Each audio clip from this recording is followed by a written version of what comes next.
Tulang Didi dan Ayam Jantan Ajaib. Cerita dari daerah Sulawesi Selatan. Toraja merupakan salah satu suku yang berasal dari Pulau Sulawesi.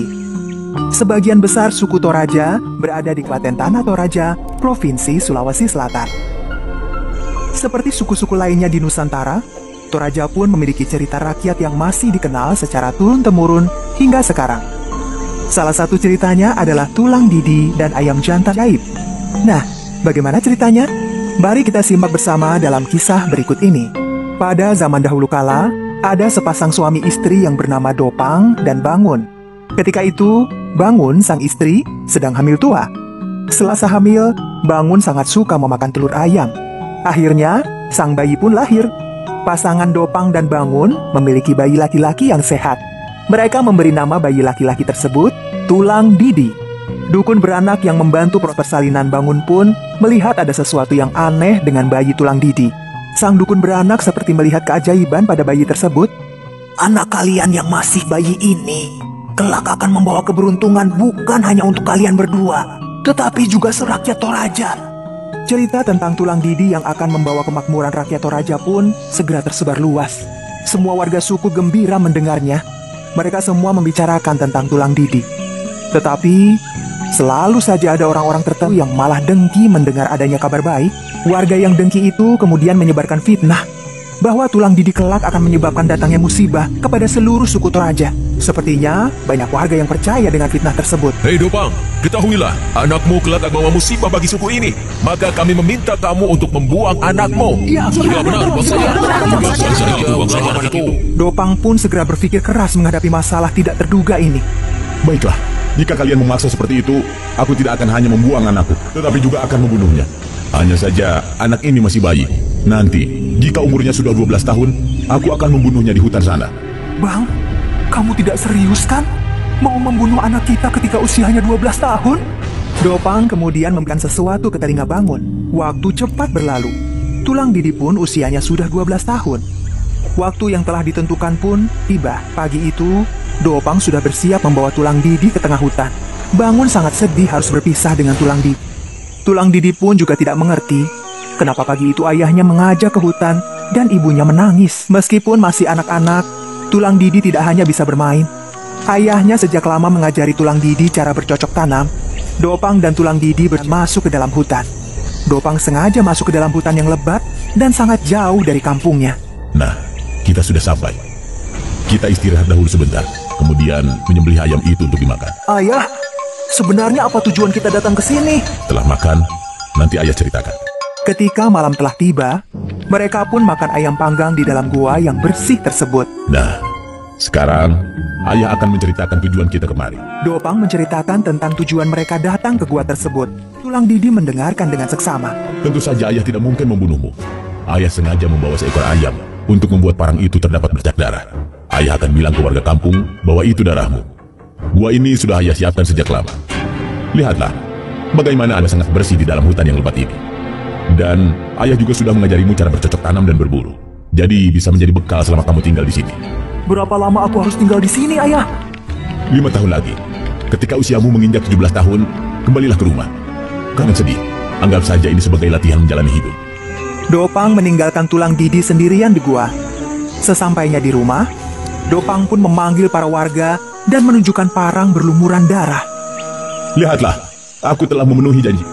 Sementara itu, di dalam hutan, Tulang Didi menjalani hidup secara mandiri. Untuk makan sehari-hari, Tulang Didi bercocok tanam di dekat gua. Selain bercocok tanam, Tulang Didi pun juga berburu hewan-hewan liar. Sedangkan kampung, setelah ditinggal Tulang Didi, terjadi bencana gagal panen akibat sawah diserang hama tikus.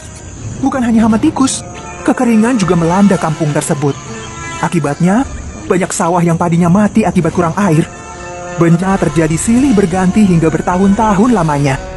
Pagi itu, seperti biasanya Tulang Didi bangun pagi-pagi sekali. Tetapi ada keanehan. Tidak biasanya dia mendengar suara ayam jantan berkokok. Tulang Didi melihat seekor ayam jantan di depan. Wah, ayam yang sangat bagus. Terima kasih, tapi aku lapar sekali. Apa kamu masih punya makanan? Hei, kamu bisa bicara. Apa kamu tidak dengar? Cepat, aku lapar sekali. Tulang Didi yang masih merasa heran segera memberikan makanan kepada ayam jantan tersebut. Kamu ini sebenarnya makhluk apa? Kok bisa bicara? Hei, kamu tidak tahu ya? Jangan mengajak orang yang sedang makan berbicara. Maksudku hewan. Nah, sekarang baru kita bicara. Aku adalah hewan pengawas hutan ini. Aku tahu kenapa kamu di sini. Benarkah? Dari mana kamu tahu? Tentu saja, aku menguping pembicaraanmu dengan ayahmu waktu itu. Jadi, kamu sudah tahu keberadaanku? Kenapa kamu baru muncul sekarang? Karena selagi kamu berusia 17 tahun, dan aku harus mengawalmu pulang ke kampungmu. Tapi, setiap hari aku mengawasimu. Asal kamu tahu, di kampungmu sudah bertahun-tahun dilanda bencana. Sawah-sawah gagal panen akibat hama dan kekeringan. Bencana itu akan hilang setelah pulang. Kalau begitu, ayo kita pulang sekarang. Belum saatnya. Tunggu sebulan lagi, dan jangan membantah. Tulang Didi akhirnya punya teman seekor ayam jantan yang bisa berbicara. Dia bahagia dan tidak kesepian lagi. 1 bulan kemudian, Tulang Didi genap berusia 17 tahun.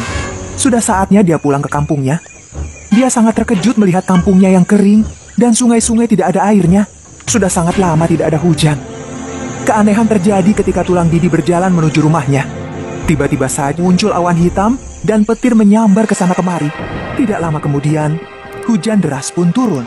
Tulang Didi akhirnya bisa bertemu dengan ayah dan ibunya setelah berpisah selama 5 tahun.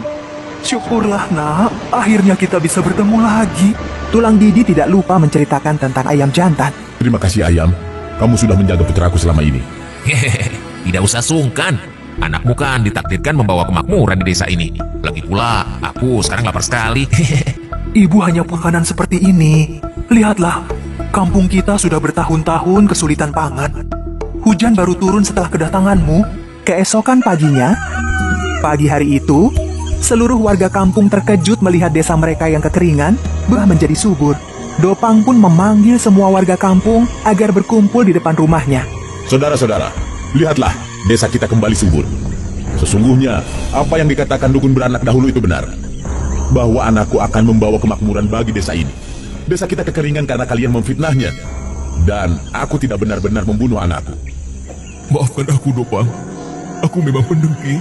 Akulah yang memfitnah anakmu dan membuat warga kampung terpengaruh oleh ucapanku yang beracun. Sudahlah, kami memaafkanmu. Jadikan ini sebagai pelajaran agar kita tidak lagi membuat fitnah. Pada sebuah malam bulan purnama yang bersinar terang, Tulang Didi, saatnya kita berpisah. Aku sudah selesai dengan tugas. Saatnya aku berpindah tugas ke bulan. Tapi ayam jantan, jangan tinggalkan aku. Aku sangat sedih. Kamu sudah aku anggap sebagai saudaraku sendiri. Sudah, tidak usah cengeng. Setiap ada pertemuan, pasti perpisahan. Kalau kamu rindu padaku, lihatlah ke arah bulan purnama. Kamu akan melihat keberadaanku. ayam jantan terbang ke arah bulan purnama, diiringi tangisan Tulang Didi. Sejak saat itu, setiap kali bulan purnama tiba, Tulang Didi, ayah dan ibunya, serta warga kampung selalu melihat ke arah bulan untuk melihat keberadaan si ayam jantan.